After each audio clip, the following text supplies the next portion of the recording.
yibagirwa gucana ikinyoteri. Uzi ko ihoni ryonyine rituma utsindwa ikizamini. Abarimu bababeshya ngo bazabaha abandi barimu kuri site, abo ngabo baba bishakira uburyo bwo kwinjiza amafaranga. Ese uzi ko ushobora gutereka imodoka muri parikingi? Ikintu kibaho ni ikihe rero?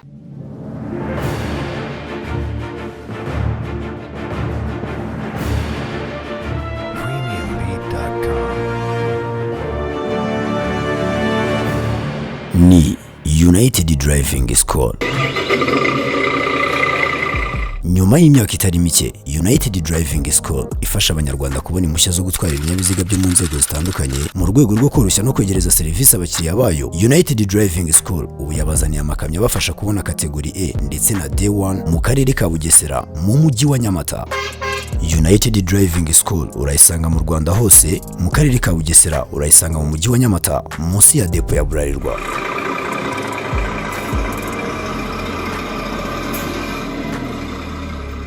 Ku bindi bisobanuro hamagara 0783646165.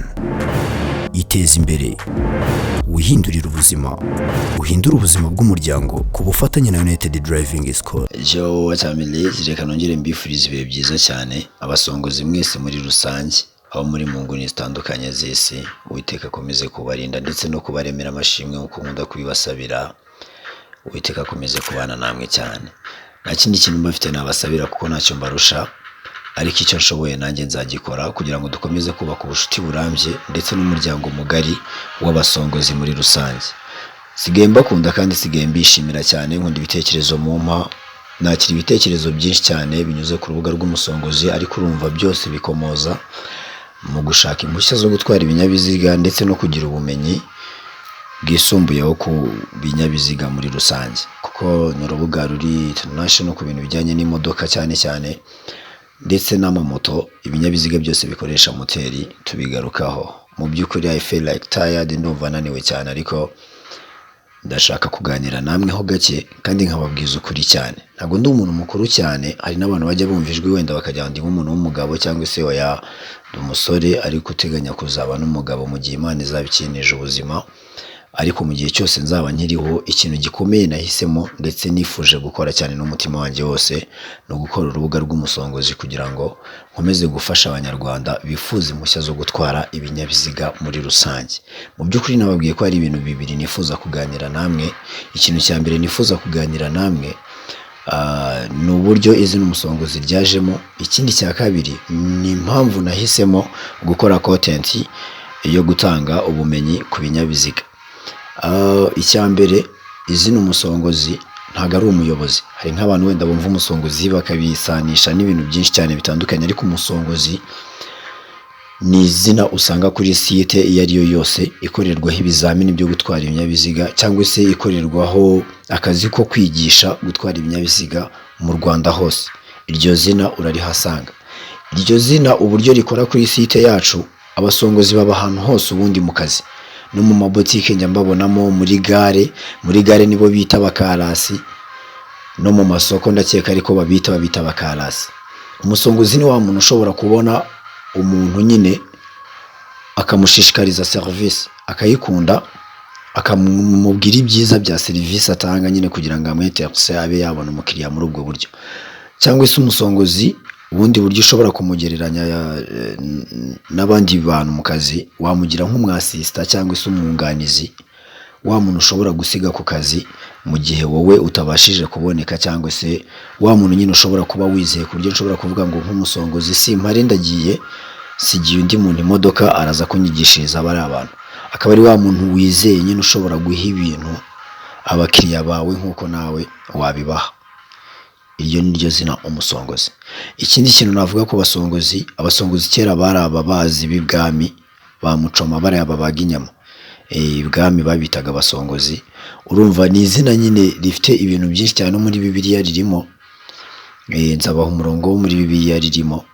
Ntago kano kanya ndi kwibuka neza, gusa ndibuka ko Dawidi niba ari nde sinibuka umuja umwami yahaye ibimasa ngabishyira abasongozi be babibage babyihembe. Sinibuka neza akazi bari bakoze, nta karongo nasomye muri Bibiliya. Murabize ngo ndagusoma Bibiliya, n'ejo bundi nabatayemo umurongo, ntago mbabeshye. Mu Bafilipi ku gice cya 4 ku murongo wa 9 haravuga ngo ibyo nabigishije n'ibyo nababwirije n'ibyo mwanyumvanye yewe n'ibyo mwambonanye aba ari byo mukora, nibwo Imana itanga amahoro izabana namwe. Mugerageze rero bantu banjye, ntabwo nababeshya. Ni ukuvuga ngo rero umusongozi nuko nguko ryaje. Ikindi kintu ni impamvu nahisemo gukora content yo gutanga ubumenyi cyangwa se gufasha abantu kubona impushya zo gutwara ibinyabiziga. Icyambere ni urugendo nanyuzemo, uburyo bivuna ndabizi neza rwose. Ni ibintu bivunanye cyane kubona urushya rwo gutwara ikinyabiziga kirakiza gitera abantu ubwoba cyane ku buryo abantu benshi cyane nk'ababeshye nka 75% abantu batsindirwa mu kizamini cyo gutwara ibinyabiziga batsindwa n'ubwoba. Ntabwo batsindwa n'ubuswa bwo kutamenya imodoka cyangwa se ibindi bintu byinshi cyane, batsindwa n'ubwoba. Kuko ibaze nk'umuntu ukubwira ngo gihewe ikintu cyatsinze, nageze kuri demarage nibagirwa kwambara sentire, ariko demarage nayikoze neza, agakora demarage neza ariko atambaye sentire. Ukibaza byagenze gute, yatekerezaga gute, ukumva ntabwo birimo biraza neza. Ndavuga rero reka iyi content nyikoreho ngira uburyo basi nzajya nganirizamo abanyeshuri bifuza gukora ibizamini by'impushya zo gutwara ibinyabiziga, ngire n'uburyo bwo kubaremeshamo umutima kugira ngo babashe kwisanga muri ibyo bintu biborohere, kuko kwiga imodoka burya bisaba no kubusirimutsemo. Ni nayo mpamvu nababwiye ngo aya masomo nkurage nyakorera abantu basirimutse. Udasirimutse ntabwo wareba ibintu nigisha ngo bimenye, bisaba ko ubusirimutse. Niyo mpamvu rero ahangaha nshuti yanjye kuba ni editing no tutorial ntagaruka ariho ubushobozi bwanjye bugarukira muri edit. Nari ko editinga n'ibindi bintu byinshi cyane bitandukanye, kuko no mu ndoto zanjye je ntabwo hari harimo kuzakora tutorial nk'uko nguko. Gusa nakundaga gukora amatutorial kera, ariko mu bitekerezo byanjye muri content numvaga nzakora mu buryo bw'amajwi n'amashusho.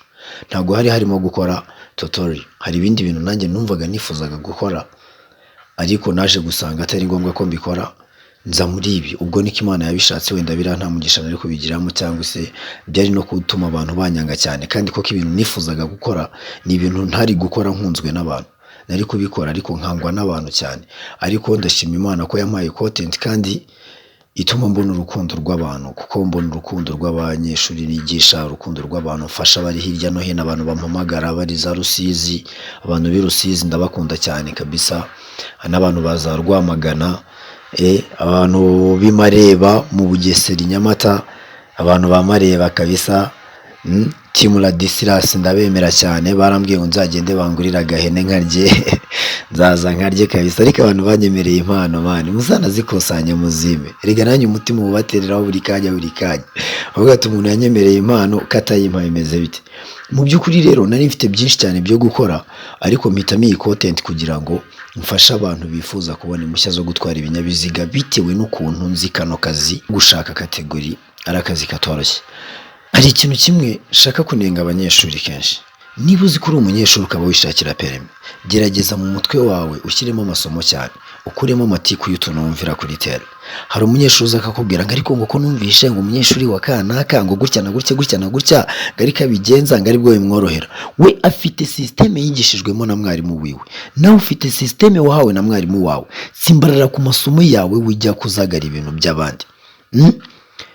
None se ko uyu munsi hari abantu bashobora guha imibare, wenda bakababwira ngo 200 guteranya bo cyangwa se 200 gukuramo 175. Iyo mibare tugiye kuyikuramo cyangwa se kuyibara, ntago twese twakoresha formule zimwe. Hari umuntu utekereza burya niyo mutekereza mu mutwe formule ntago ziba ari zimwe. Ushobora gutekereza uburyo nk'abantu babara amafaranga bo bahita babyumva. Niyo mpamvu babwira ngo nkora content z'abasirimu we, nkora content z'abantu bisaba ko baba bakora ku mafaranga. Ubura kubara amafaranga n'ubwenge bwa atari. Hari abantu baba bazi kubara amafaranga ku buryo bashobora kugukubita nk'ibihumbi 200 by'inote za 2 z'igihumbi za senyisa za 5 bivangavanze, bakakubwira ngo yabare, ukaba wayabara nk'iminota ya 25. Ako bakayaha nk'umuntu wamenyereye kubara amafaranga, ukareba hirya ukagarura amaso akubwira ati dore amafaranga nayabaze ngari ya n'ibihumbi 200, yanayagufungiye neza cyane kabisa. Urumva rero nibi bintu bisaba ngo ufate systeme yawe uyitsimbarareho uyigumane. Ikintu nkoragiye nk'umusongozi n'impamvu mubona mbigisha ibintu akenshi bigahuza n'ibintu muba mwarize. Kwigisha imodoka usibye n'imodoka n'andi masomo muri rusange, kwigisha ni impano simbabeshye. no kubanga ikintu ugomba kumenya hano nikiye rero. Ugomba kumenya ngo niba ngiye nkubwiye ngo ufata imodoka ukore parking ukabona nakwirengagije amagaze hariya, ubwo mba nshaka kureba ibintu wigishijwe, kuko jewe umunyeshuri niba ahagurukije imodoka agateraho, ibyo twita guteraho, umunyeshuri amara guteraho je namaze kumenya formule mwarimu wiwe yamwigishijemo yamwigishijemo parking. Ubwo jewe iyo nkwigisha rero nkwigisha nagiye kure y'ibyo mwarimu wawe yakwigishije, ahubwo ngendera ku byo mwarimu yakwigishije nkareba aho byagoramye nkagerageza kuba ariho tubigororera. Ariko nagize gute? Naguhaye formule nshyashya, none wowe uraje ugeze kuri tere mite mbabwira akantu nababwiye nshaka kunenga abanyeshuri turi guhura muri iyi minsi. Abanyeshuri barambabaje cyane we, abasongozi reka mbaregera abanyeshuri baza gukorera mu Bugesera. Abanyeshuri twarahuye barambwira tumusongozi ibiti, ubwo imodoka yanjye nayo nateretseho grife y'umusongozi ndimo ndigendera mu muhanda. Kamodoka kanjye ikintu kizakababwira, hejuru yako ku modoka hariho grife y'umusongozi gutya mukabona, haba hariho grife y'umusongozi kabisa. Ubwo kano kamodoka kukitiranya n'izindi urumva n'ibintu bidashoboka. Icyo ni icya mbere. Icya kabiri, kuri video zose nkora shyiraho nomero zanjye za telefone. Nahuye n'abanyeshuri babiri ejo bundi barambwira tumusongozi twababaye cyane, twageze hano saa 4 none tugeze saa 7 tutarajya mu modoka batubwira ngo hari abantu turi bukurikire none turakicaye hano turategereje. Kubera ko ugiye rero ukuntu nkora burya ngira kuri tere ngiye gufasha umuntu wamamagaye kuri telefone, ubwo iyo nta muntu wamamagaye gahunda bari mu rugo ndi kwikorera utu video twanjye rwose simbabeshye. Ubwo umuntu barampamagaye ndamanuka, ari umuntu umwe rukumbi ngiye kwigisha, ndamwigisha maze kumwigisha subira mu modoka nditahira. Ubwo ngiye gutaha abo bantu nibwo bahise bampagarika barambwira tumusongozi wadufashe iki kugira ngo twige. Babaza situation y'ukuntu imeze, numva bamaze guhura n'undi mwarimu. Ndababwira rero ntabwo byashoboka, mufite undi mwarimu yabigira beef akanumva yuko wenda namwinjiriye mu kazi. Ahubwo icyaba cyiza mwebwe nimwihangane muhabwe service muri ubwo buryo nubwo bugoranye, tuzahure next time. Abwira nta kibazo, basigaho ngaho ndagenda.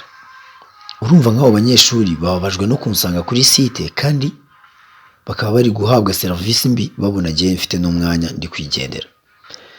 Ikintu kibaho ni ikihe rero? Hari ukuntu umwarimu wakwigishije imodoka kubwira ngo nzaguha ngo umwarimu hariya uzagufasha, ukaba waza ukanagwa ku mwana w'umustajeri uri kwiga akakwigiraho ukuntu bigisha imodoka, wamugeraho agahita atangira kukuvanga akakwaka formule wize hariya agatangira kuguha ibindi byowe bishyashya, kuko ukuntu umwarimu we yakwigishije bitandukanye n'ukuntu umwarimu wo kuri tere Nyamata agira gute yigisha. Urumva rero uburyo bwanjye jewe nkoramo nuko kuribera nkareba uburyo ukoramo formule wahawe na mwarimu wawe, ahubwo je nkaza kugorora ya formule, kuko uburyo tuba twigishamo parking bwose mba mbufite mu mutwe. Uba wakora formula nkahita mvuga ati ra formula ura muntu ari gukora ni gutya na gutya, ahubwo hari ahantu yibagiwemo aka kantu ugahita ukamwongereramo.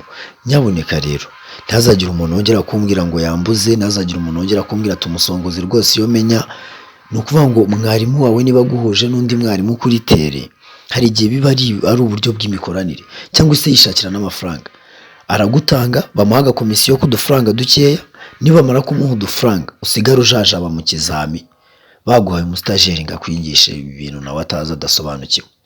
Niyo mpamvu uba ugomba gukora iki rero?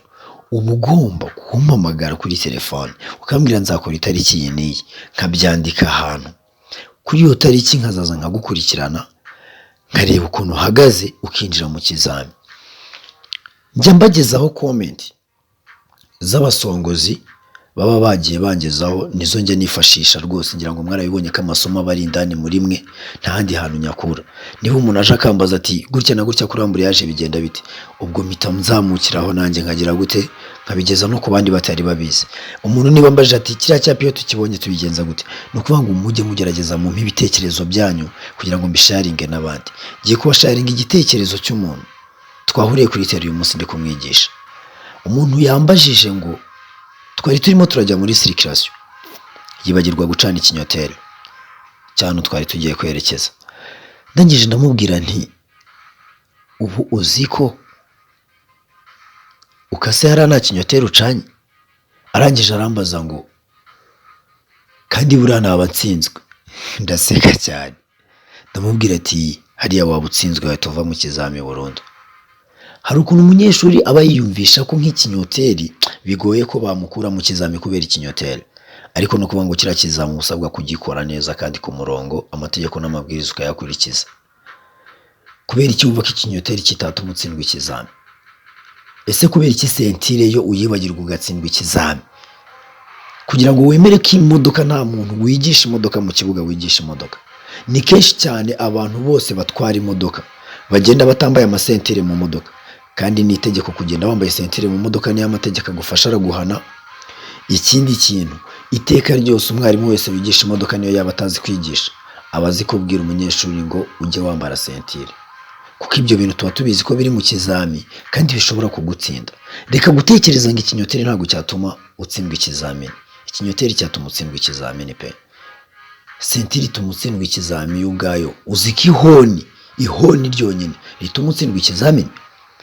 Ese uzi ko ushobora gutereka imodoka muri parikingi ukayiterekamo neza nta n'igiti wagonze, ariko ukaza kumara umwanya munini cyane utaravuze ihoni, iminota ikaba yashira utaravuze ihoni byonyine, wowe wicaye mu modoka utegereje ko bakuvugisha, iminota igashira utaravuze ihoni bakakubwira ngo watsinzwe ikizami kandi waparitsemo neza.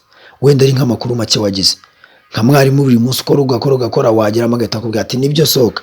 Njya mbibona, ukabona umwarimu ahise abwira umunyeshuri ngo nibyo sohoka, umunyeshuri ataranavuze ihoni ataranakozaho urutoki ngo nibyo sohoka, umunyeshuri akagenda gutya apfa mu mutwe gake akazagera kuri level yo kujya mu kizamini atajya avuze ihoni muri parikingi, akazakora parikingi akicara agategereza ko bamubwira ngo nibyo sohoka.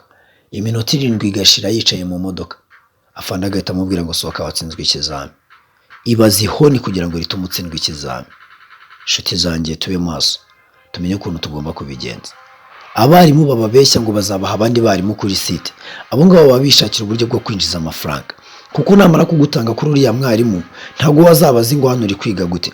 Niyo mpamvu ugomba guhamagara umusongozi wanakweretse uburyo atangamo service, ukaza noneho nkakwitaho turi kumwe bya bintu wigaga mu buryo buri theory, nkagufasha no muri pratique turi kumwe kuri tere.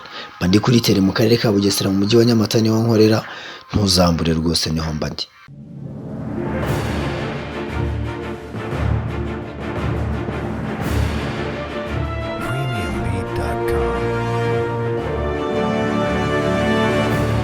Ni United Driving School.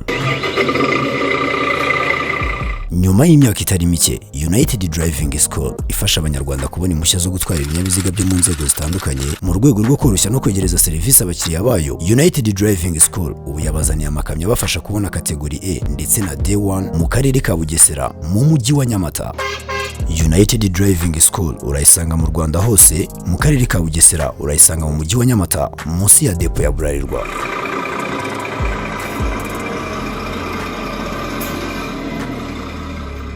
Ku bindi bisobanuro hamagara 0783646165.